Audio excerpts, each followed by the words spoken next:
Hello everyone, this is part 5 of What If Naruto Was the Hero, and I hope you guys enjoy this video and to like, to subscribe, to share, and check out the playlist, to see more comment down below. Now let's start the intro. They call me a god. They call me a god.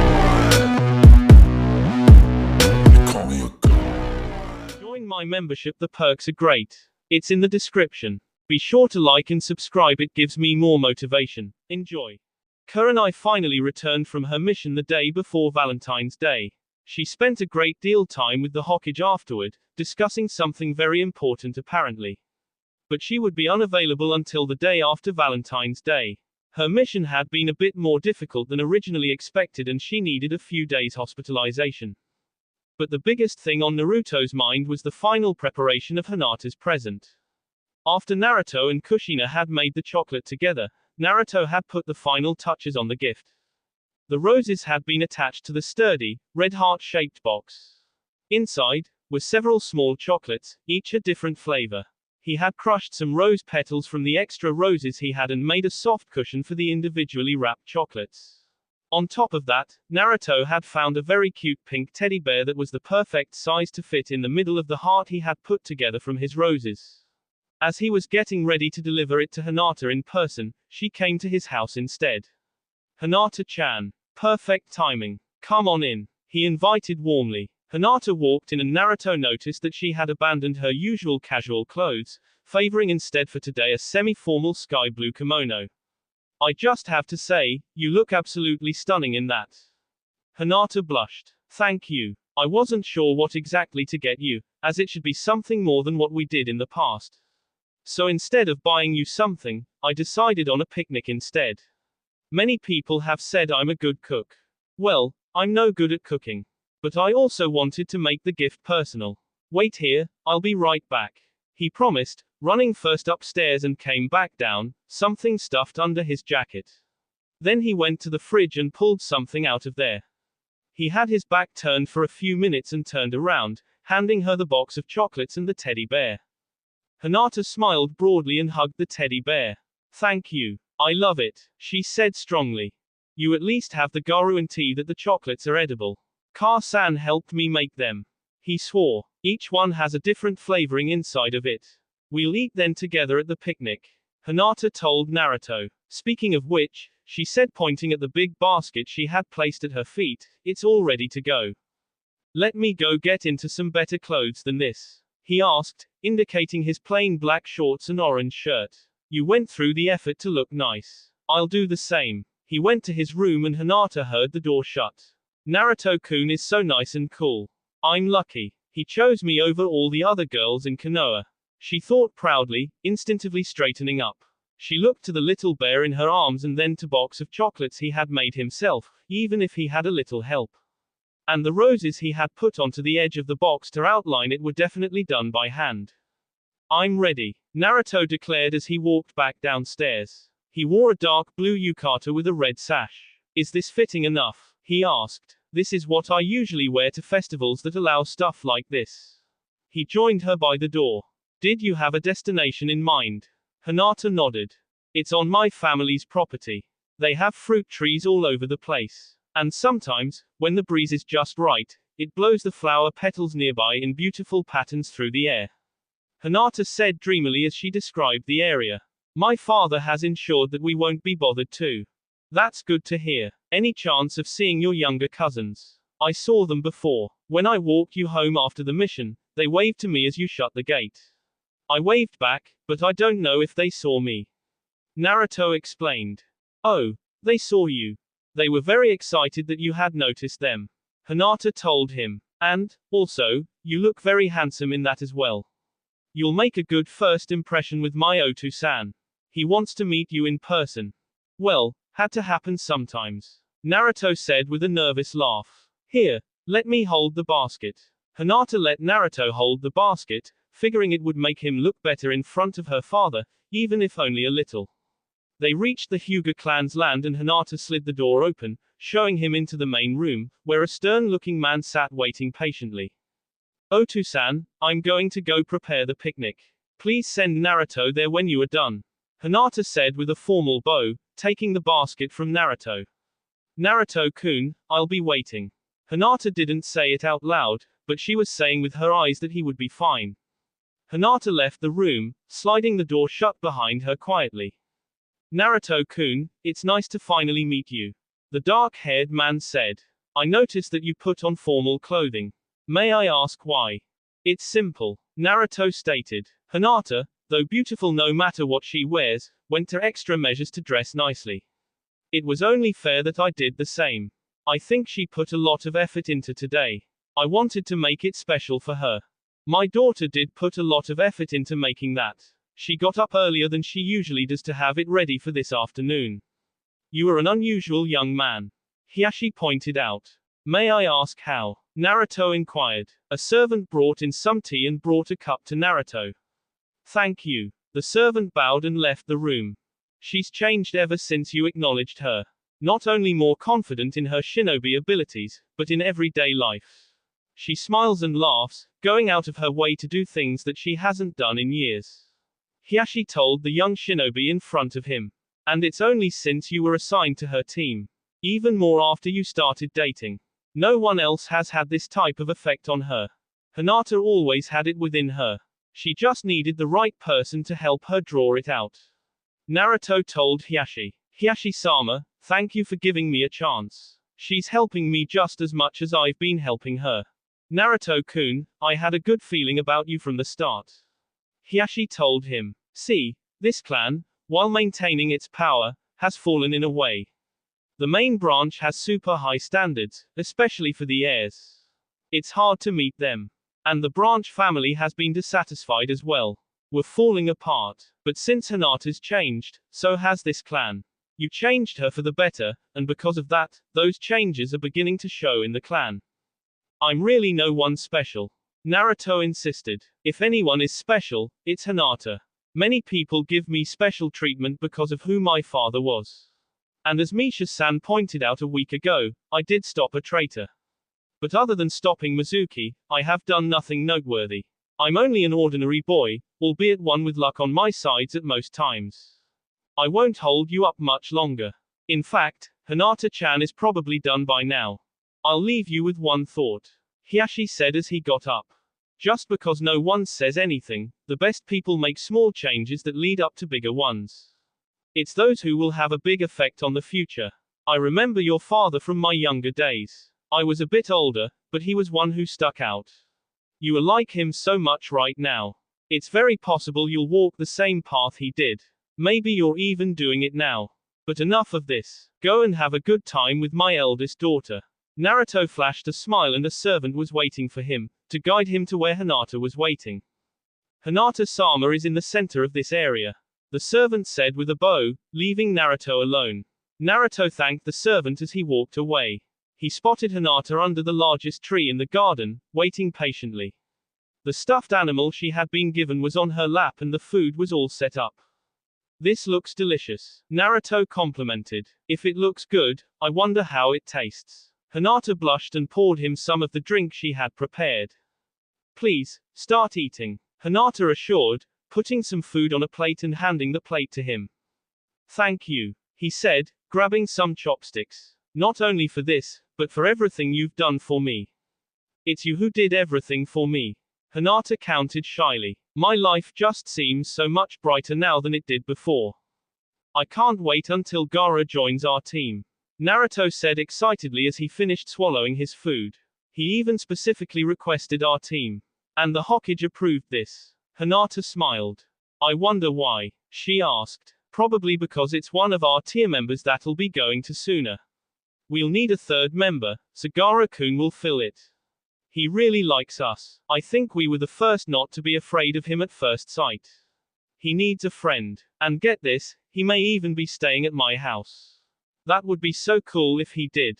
Naruto answered. That would be. You and he bonded at the first moment you saw each other. Hinata pointed out, pulling out her chocolates and opening the box to find the chocolates resting on the crushed rose petals. Her eyes lit up. Wow, you really went into some effort here. In fact, these crushed rose petals could be made into a perfume, you know.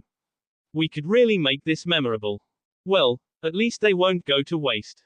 Naruto said. And that would be cool, to make those into a perfume.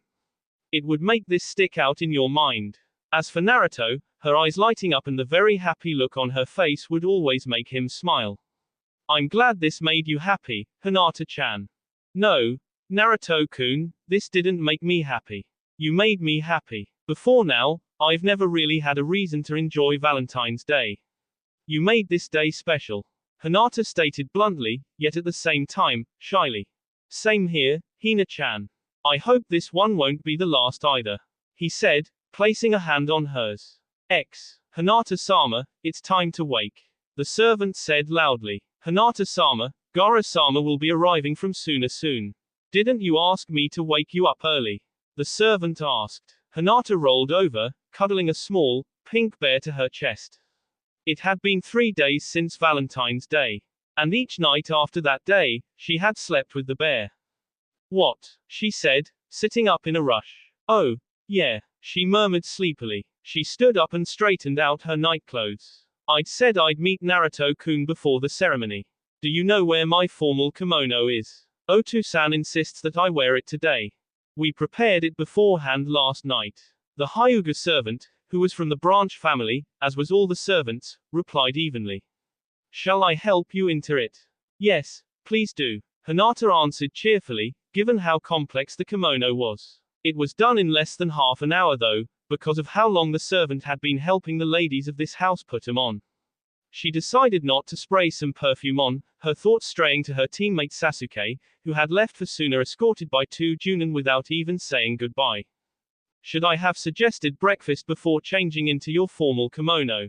The servant asked. You'll dirty it if you eat in it. I'll be fine without breakfast. Hinata assured. We could have even gone a little while longer before changing actually. But then again, Oto-san and I are expected earlier than the others, just like the other clan heads and their heirs. As she finished, someone knocked on her door. Hinata started. See, come in, she said pleasantly. I'm sorry, I didn't mean to scare you. Her father apologized as he walked in. I'll be leaving soon and would like you to come with me. He explained. Hinata quickly stuck her perfume and a few other things into her wide kimono sleeves, which also doubled as a purse. Of course, Hinata answered, joining her father by the door. Naruto-kun and I are really looking forward to this. But I really wish Sasuke-kun would have said goodbye. The Uchihas were always a solitary clan. Hiashi told Hinata. It's no surprise that he wasn't into saying a sentimental goodbye. His father and brother were very strict. That's why he is such a serious kid for his age. Have you heard who Gaara-kun will be staying with? Hinata asked. Naruto-kun said it might be with him and his Car-san. But we haven't heard, at least not that I know of, the official decision. I know many of the powerful clans in the village tried to get him with them. Ah, yes, Hiashi remembered. Gaara-kun will be staying with Naruto-kun and his Car-san. They were looking for a place where he would feel at home. And Gaara-kun especially said that he wanted to stay with Naruto. Those two are quite close. Gaara-kun likes him for several reasons. The main one is that Naruto-kun wasn't afraid of him at first sight, as many in his own village are. Hinata explained. That means a lot to Gaara, as that means that not many people wanted to be his friend. I think that, even though they live in different villages, they still want to be friends. And they won't let distance or time stop them from being just that. Sarutobi-sama made a very wise choice then. Kushina-san will treat Gaara-kun as her own son. And those two boys will be more than brothers. Hiashi said, mainly to himself. Naruto-kun is very unusual. If he wants to hard enough, I doubt many things will stop him. Hinata laughed. From what I hear, he wants to walk in his Oto-san's footsteps. Naruto-kun wants to be the Hokage someday. This time Hiashi laughed. I think that Naruto-kun can do it. It won't be easy, but if anyone can, it'll be him. I don't doubt that. Hiashi concurred cordially. His relationship with his eldest daughter had taken a huge turn. A turn that was for the better. However, he won't be able to do it alone. He'll need support. As long as he wants me, I'll be there. Hinata swore, blushing slightly. After all, he has done so much for me. I'll do all that I can for him.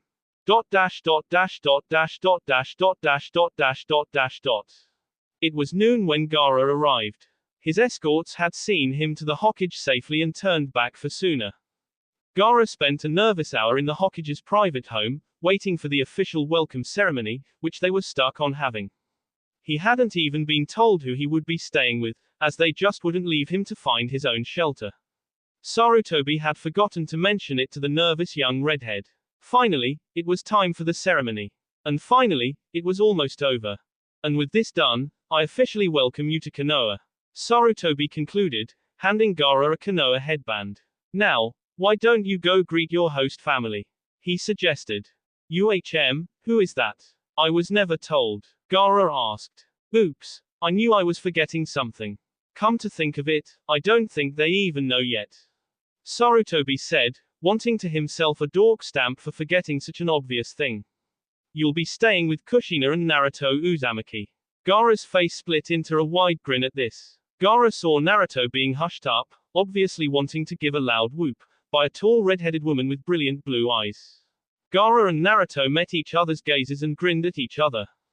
Then if you'll excuse me, I'll do just that.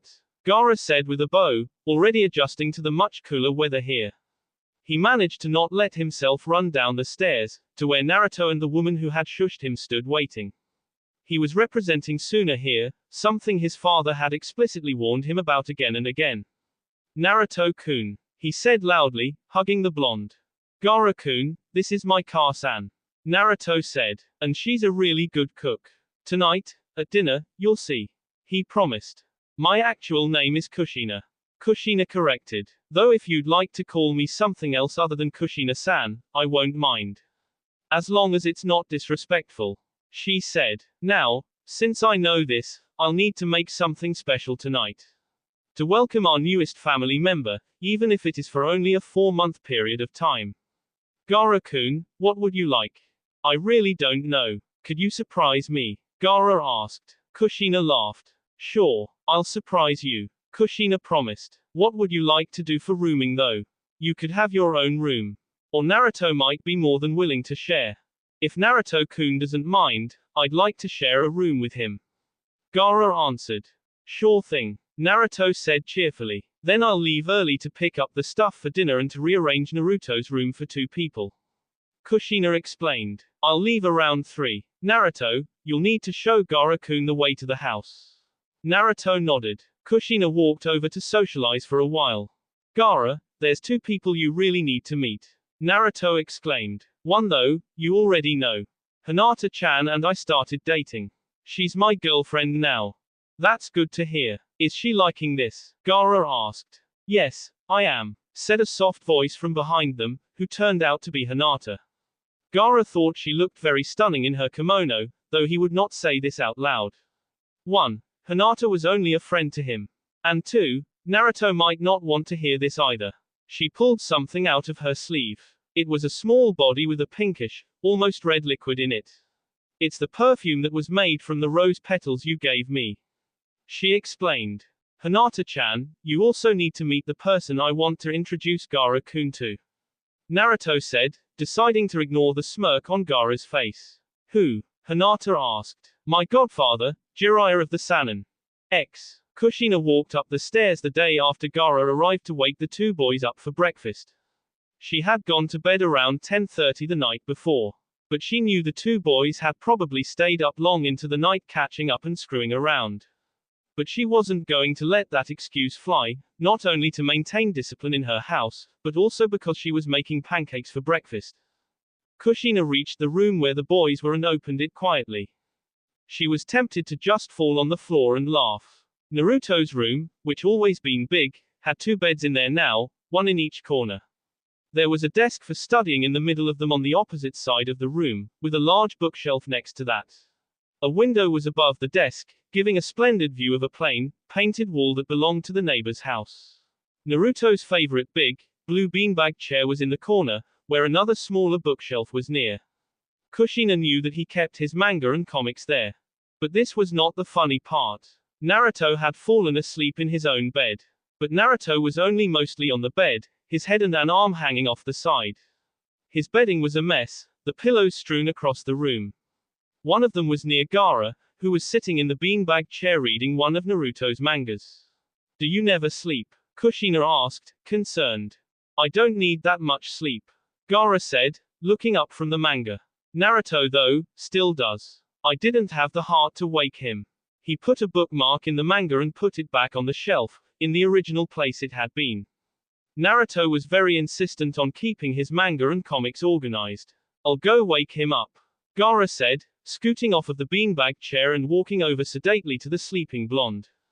This ought to be interesting, Kushina thought. Naruto sometimes took a little while to wake up, often doing or saying strange things before snapping fully awake. He would have no memory of doing or saying what he had. This especially happened when he had stayed up late. But this late night partying will not be happening that often. Naruto-kun, it's time to wake up, Gaara said loudly, shaking Naruto.